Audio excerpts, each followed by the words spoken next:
Сәлеметсіңдер ме оқушылар? Біздің бүгінгі сабағымыздың тақырыбы эскиздер. Ең алдымен эскиз дегеніміз не екеніне тоқталып өтейік. Эскиз дегеніміз пропорцияны сақтай отырып көз мөлшерімен қолдан орындалатын жұмыс түрін айтамыз. Эскиз деп өндірісте тек бір ғана пайдалануға арналған конструкторлық құжаттарды айтамыз. Балалар, эскиздерге өндірісте олар бір-ақ рет пайдалануға арналған сызбаларды жатқызамыз. Олар заттың кескінін тікбұрышты проекциялау ережелері бойынша, бірақ кескінделетін зат бойынша бөліктердің арасындағы пропорцияларды көзбен шамалай отырып сақтап қолмен орындайды. Және де эскиздер өндірісте көбінесе эскиз бойынша тікелей тетік жасауға тура келеді, және сондықтан эскизге маңызды техникалық құжат есебінде қарайды. Эскиздер сызбалар үшін КХБЖ стандартына сәйкес орындалуы тиіс. Эскизді көбіне сызықтары тура және айқын болулар керек. Оның жазулары бәрі сызбалық шрифтпен орындалуы тиіс. Эскизді әдетте торкөз қағаздарда орындайды. Ол ыңғайлы және тезірек болады. Торлар бойынша перпендикуляр және параллель түзулерді жүргізу оңай кескінделеді, және де зат бөліктерінің пропорцияларын сақтауда оңай келеді. Шеңберлердің доғаларын циркульмен жүргізіп, одан соң қолдан бастыра сызуға да болады.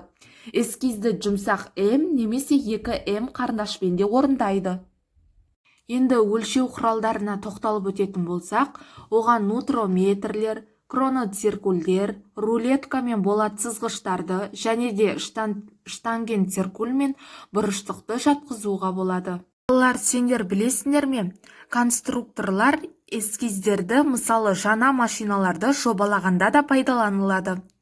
Істен шығып қалған тетіктің орнына жаңа тетік дайындап, керек болған жағдайда жабдықты жөндеу кезінде де эскизді қолданады. Сонда нақтылы тетіктің эскизін түсіріп алады. Бізде балалар эскизді шынайы кейпінен түсіру кезінде тетікті өлшеу үшін жұмысында әртүрлі құралдарды пайдаланамыз. Сол құралдардың ішінде осындай эскизді сызғышпен өлшеуге де болады. Сызықтық шамаларды өлшеу сызғыштың көмегімен де орындалады. Оны өте дәл өлшеу үшін қолданады. Дәл, тура өлшеу үшін біз осындай қателігі 0,1 және де 0,05 мм аспайтын штангенциркульді пайдаланамыз. Штангенциркульмен біз балалар сызықтық өлшемдерді, цилиндрлік элементтердің ішкі және де сыртқы диаметрлер мен тіліктерін, тереңдіктерін өлшейміз. Біз балалар практикада басқа да өлшеу құралдарымен танысамыз және де оны қолданатын боламыз. Эскизде балалар масштаб болмайды біріншіден, және де ол өмірде кеңінен пайдаланады күнделікті қолданыста да. Ол және де сызу аспабының көмегінсінде де салына жатады. Эскиз біздің мектеп кездегі сабақтарымызда, пәндерімізде, яғни физикада, химияда, геометрияда да қолданылып жатады. Балалар, енді эскиздің орындалу ретіне тоқталып өтейік. Біріншіден балалар, тетікпен мұқият танысып алуымыз қажет. Оның мүмкіндігінше орындалу ретін, және де оның тетіктің жалпы геометриялық пішінін, жекелеген бөліктерінің пішінін дәл анықтай алуымыз қажет. Сол тетік бойынша ойша қарапайым денелерді бөліктерге жіктегенде пайдалы болады.